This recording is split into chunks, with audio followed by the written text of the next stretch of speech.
What is a testimony? Oftentimes, testimonies are linked to evangelism and the gospel for good reason, but there is a difference. Oftentimes, we define a testimony as a story or everything that God has done in our lives. But the Bible, when it uses the word testimony, goes a little bit deeper. And one definition can be this: affirming that one has seen or heard or experienced something.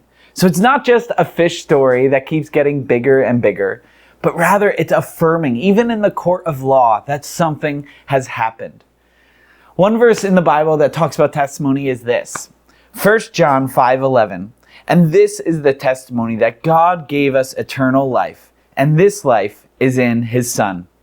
And this verse shows that a testimony actually is not about us. Yes, it changes and impacts us. God has changed us, but it's actually about God and Jesus Himself.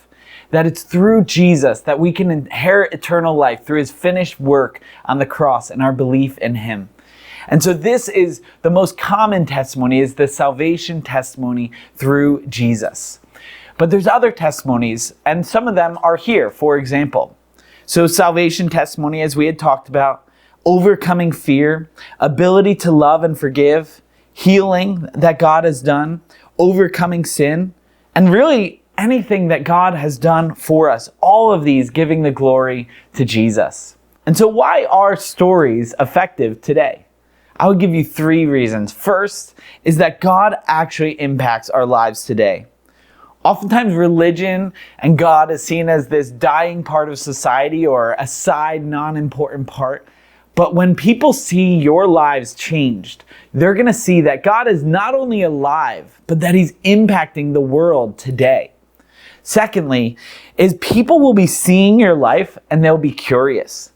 They're going to hear your story or even see your life and they'd be like, wow, that's a drastic change. And how did that happen? And you can then share of the good news of Jesus. The third reason is that testimonies can lead others to Jesus.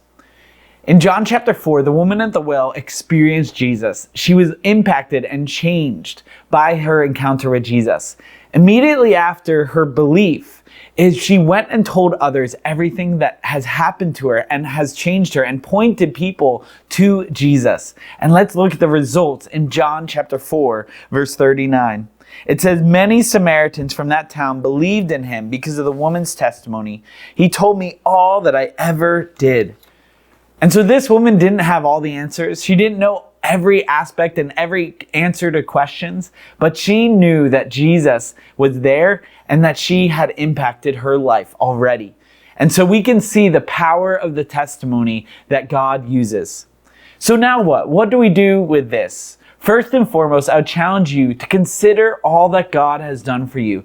Consider how He has brought you from death to life, how He has saved you, but also how He is impacting and changing your life even today. This should cause us to worship and adore God.